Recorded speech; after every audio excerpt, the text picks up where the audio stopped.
Bienvenidos a un nuevo programa Fórum con el fin de recoger la actualidad cultural y también la actualidad social. Hoy vamos a hablar sobre literatura y también vamos a hablar sobre la manera de escribir literariamente. Y para ello contamos con la presencia de Juan Carlos Márquez. Él es escritor, pero también es, digamos, profesor de escritura creativa. En concreto es profesor de cómo deben escribirse los relatos. Juan Carlos Márquez, bienvenido. Hola, buenos días. Juan Carlos está con nosotros con la ocasión de presentar este libro.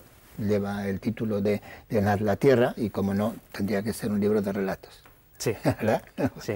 Porque es su especialidad. De momento estoy inmerso en el relato, pero bueno, todo cambiará. Todo cambiará de alguna manera. Pero deduzco que en este momento, dentro, digamos, de esas dimensiones de la escritura, esa distancia corta, podríamos decir, se siente cómodo. Sí, es la que mejor se adapta a la que yo quiero expresar de momento, ¿no? Cuando ya tenga, digamos, una idea de largo desarrollo, como es la novela, ¿no? Pues daremos el salto, sí, sí. Haremos lo que podamos. Pero en ese campo de los relatos ha conseguido un reconocimiento notable. Sí, sí, parece que los relatos gustan, ¿no? Y yo me siento muy cómodo escribiéndolos, ¿no? Bueno, pues hablemos de este libro, y en principio creo que son 23 los relatos que ha elegido. No sé cómo los ha seleccionado, creo haber leído que ha hecho una selección entre los relatos que tenía hechos. Sí, yo trabajo cada relato como independiente del resto, ¿no? Y luego ya cuando ya pasa un tiempo considerable y tengo ya algunos, pues ya miro lo que hay de común en ellos. Algunos se quedan fuera porque incluso me gustan mucho, ¿no? Pero veo que no tienen mucho que ver con el hilo que yo he trazado, ¿no? En este caso el hilo era la familia. Y casi todos los relatos que aparecen en el libro, no todos, pero casi todos, sí que tienen alguna conexión con la familia. Con la relación de la familia. Entonces, su manera de escribir, ¿escribe de modo periódico, todos los días escribe algo o no? ¿O es un poco más anárquico? Sí. ¿O cómo tiene ese...? Es algo que ha ido cambiando, ¿no? Ya hace años, cuando empecé a escribir, sí que era muy metódico, dedicaba un tiempo, además siempre por la mañana o siempre por la tarde, ¿no? En función de las posibilidades que tenía, ¿no? Ahora dejo madurar los relatos más en la cabeza, ¿no? Y los suelto ya, cuando ha pasado un tiempo que los tengo ahí, los voy soltando, ¿no? Soy más anárquico ahora, sí, yo creo que sí. Bueno, el título Llenar la tierra nos recuerda ya, para las personas antes de meterse en el libro, pues aquel de creced y multiplicaos, ¿no? Sí, es la tercera frase del Génesis, ¿no? Creced y multiplicaos, llenad la tierra y sometedla. Sí, y de ahí se deriva, digamos, a esa temática de la familia, de la pareja, de los núcleos familiares. Sí, es el origen, digamos, ¿no? Dentro de la religión. Yo no soy especialmente religioso, ¿no? Más bien soy agnóstico, ¿no? Pero bueno, me parecía que era una forma, de alguna forma, desde ese punto de vista judeocristiano, es el origen de la familia, ¿no? Está en el Génesis, ese multiplicaos, ¿no? Sí.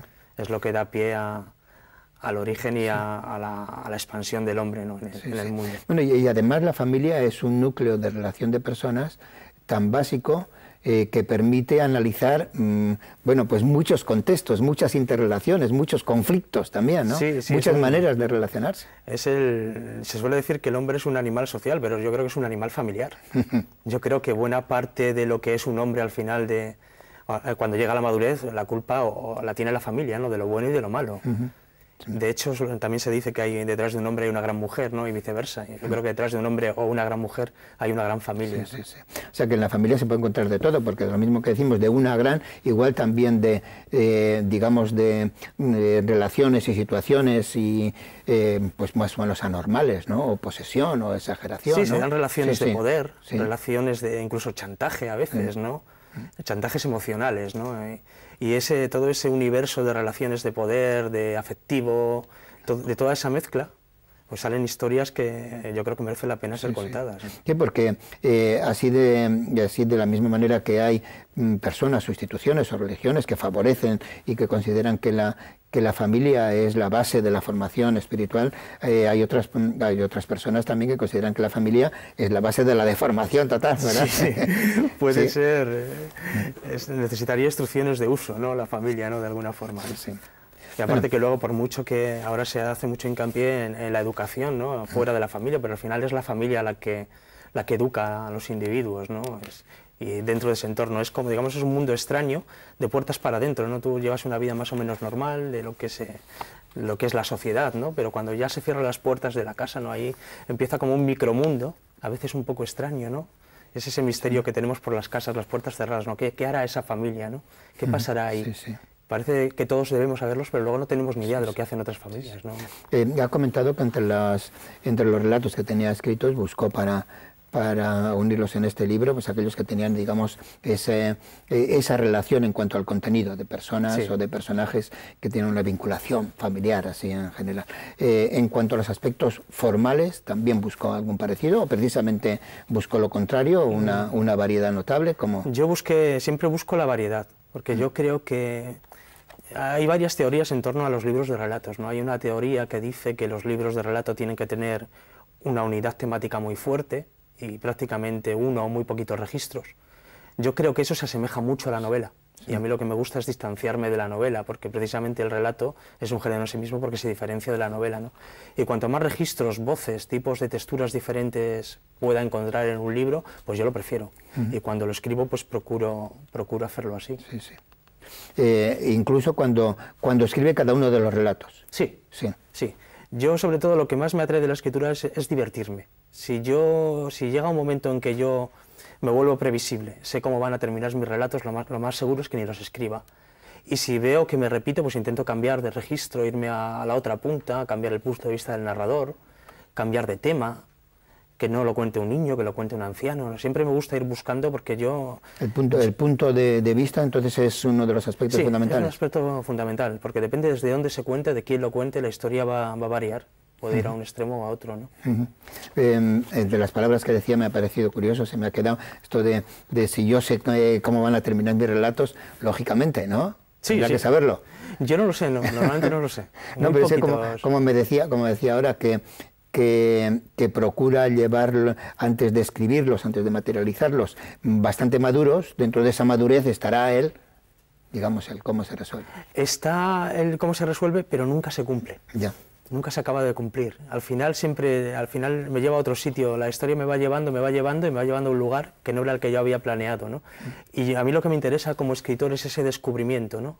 Ese descubrimiento de una historia que parecías tener completamente controlada y de repente se va. Esa deriva, ¿no? Digamos, en una especie de naufragio. Y a mí cada vez me interesa más esa faceta de la escritura, la del descubrimiento. Supongo que es un planteamiento, es decir, como hemos prometido también hablar de la manera de escribir, es un planteamiento, supongo que no es el único, hay algún escritor también que le gusta tener un plano casi perfecto de cómo van a transcurrir las cosas, con los caracteres de los personajes, cómo van a ir en las primeras páginas a través de los capítulos y llevarlo todo matemático, ¿no? Sí, ahí son dos formas diferentes, ¿no? Una completamente... mental, ¿no? Todo, incluso con una guía, ¿no? Una guía para ir trabajando los personajes, incluso cómo son cada personaje con sus características físicas y psíquicas, ¿no? Cómo se van a cruzar, qué va a pasar. Sí, yo creo, pero de todas maneras yo creo que eso es más propio de la novela, que ya se manejan muchos personajes, muchas relaciones. Un relato suele ser más espontáneo, ¿no? en la creación, aunque sí que hay una pequeña guía mental, ¿no? Pero no tanto. O por ejemplo una obra de teatro pues sí que precisa un andamiaje del que el escritor tiene que ser perfectamente consciente, ¿no? El primero de los relatos aquí seleccionados, incluidos en este libro, lleva el título del Corazón de mi padre. En alguna declaración que he leído suya me ha parecido entender como que es uno de sus preferidos, de los que aquí aparece. Sí, es uno de mis preferidos porque yo procuro que mis relatos se alejen en la medida de lo posible, no que se alejen, sino que partan de algo que no sea real. Y yo prefiero partir de algo que no sea real porque no sé muy bien qué es la realidad. Hoy es todo tan complejo, tan grande, tan inmenso, que yo creo que para un hombre primitivo saber qué era la realidad era muy sencillo. Pues eran esos animales que tengo que cazar, esta mujer con la que tengo que aparearme, ¿no? Y sobrevivir, eso es la realidad. Pero hoy para el hombre actual la realidad es algo que se ha vuelto complejísimo. Y este relato en concreto tiene ese punto de fantasía, es decir, el corazón que se cae. El corazón que de repente a un padre de familia, pues un día cuando vuelve a su casa se le cae el corazón, ¿no? Y yo quería que funcionara como una metáfora de la descomposición de la familia, ¿no? Ese corazón que está fuera del cuerpo del padre, bueno, él puede seguir viviendo como un zombi, ¿no? Y a partir de ese corazón pues establece una serie de relaciones nuevas de la familia que desembocan en un final que tampoco vamos a desvelar, ¿no? Bueno, no sé si efectivamente, bueno, más o menos este puede ser uno de sus preferidos, pero en cuanto a argumentos también siempre tiene el punto ese del, digamos, de lo fantástico, de lo diferente por lo que dice, ¿no? Sí, siempre me gusta introducir un elemento absurdo, fantástico, surreal, ¿no? De cualquiera de los tres. O exagerado, por ejemplo. Es decir, otro de los cuentos, por ejemplo, es un hombre pues, que convierte su piso en un búnker, ¿no? Y que en definitiva lo que quiere es proteger a... Sí. Ese es un relato un poco autobiográfico, ¿no? Yo cuando porque acaba de tener un hijo, Sí, ¿no? tengo un hijo de 3 años y cuando era pequeñito, ya cuando tenía 1 año, cuando ya empiezan a andar y se mueven por toda la casa, ¿no? A su libre albedrío, ¿no? Pues me obsesionó un poco el balcón, la terraza, ¿no? Estaba obsesionado con tener siempre la terraza cerrada, no sé, el peligro de que cayera. El peligro de que cayera al vacío, incluso llegué a tener alguna pesadilla, como tiene el protagonista del sueño, ¿no? Luego lo demás ya es ficcionado, ¿no? Pero el arranque es personal. Se pasa muy mal con el miedo. En cierta forma lo que hacemos es inculcar nuestro miedo a los niños, de alguna manera, ¿no? Ellos que son seres puros, que todavía no temen en nada, van poco a poco asimilando nuestro miedo. Sí. También hay contrastes como un sicario que mata, ¿no? Casi por oficio, por dinero. Casi por oficio, ¿no? Sí, en definitiva, y sin embargo está preocupado de cómo va a ser su familia, ¿no? Y cómo va a estar a la vez mientras se está matando. Esto entronca un poco con el asesino del siglo XXI romántico, ¿no? Y yo creo que la tradición de asesinos románticos empezó con Pulp Fiction, con la película de Tarantino, ¿no? Gente normal, que tiene una vida como podemos tener los demás y que su trabajo, su oficio, es asesinar, ¿no? Dicho así, pues es muy fuerte, ¿no? Pero sí que es verdad que tampoco tienen que ser seres especialmente siniestros, ¿no? Sí que despersonalizados en cierta forma, ¿no? Con sus carencias afectivas, pero que tampoco son muy diferentes de nosotros, ¿no? ¿Qué nos separa de un asesino en el fondo?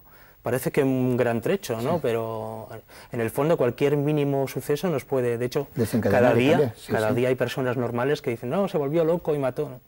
Se volvió loco o estaba ya cerca de la locura, o estamos ya cerca de la locura, ¿no? Ya que tenemos la portada del libro, también aprovechemos para comentar, bueno, teníamos ahí esa taza que es más o menos de café o de té o así, ¿no? Y que puede ser significativa también de todos los relatos, ¿verdad? Sí, no, esa taza es... Yo creo que el diseñador leyó el relato Subterfugios, que es donde se dice en cierto momento, se dice que una mujer bebe de una taza de café donde late un río subterráneo de sangre, ¿no? Y yo creo que sí, la piruleta al corazón, yo creo que es un homenaje al cuento del corazón de mi padre. Y tiene el aire este extraño que tiene el libro, ¿no? Es un objeto real, una piruleta, una taza, pero la combinación es extraña, ¿no? Es surreal, ¿no? De alguna manera, que yo creo que responde muy bien al espíritu del libro. Habría que destacar también, y me gustaría comentarlo con usted, el punto de humor. También el punto de humor surreal o surrealista, ¿no? Sí, es un humor absurdo, ¿no? A mí me gusta mucho el humor, aquel de Jardiel Poncela, de tono, y también luego de humoristas que han pasado después ya más televisivos, ¿no?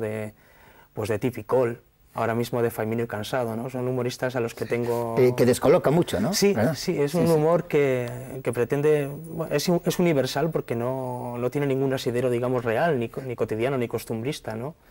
Y a mí me interesa mucho por eso. Bueno, supongo que al enfrentarse a cada uno de los temas del relato, cada uno de ellos acepta un tipo de humor o ningún tipo de humor, o más negro, ¿no? Así. Sí, va desde el humor blanco hasta el humor más macabro, ¿no? Eso es, pero tampoco es una cosa que va surgiendo. Yo creo que a veces escribir es como si tuvieras una voz en la cabeza, ¿no? Y es la voz la que te va dictando hacia qué lugar tienes que ir. A mí me gustaría tener un control sobre todo, pero la verdad es que la mayoría de las veces acabo zarandeado por mis propios personajes. ¿No? Había apuntado aquí algunos de los relatos concretos de este libro donde el humor es más presente. No sé si la meteorología o el orden integral o mamá recitando a Neruda o no sé si está de acuerdo, igual lo ve de otra manera y piensa que mamá recitando a Neruda es un relato bastante soez. Y me hacía gracia fundirlo con unos... De hecho, es una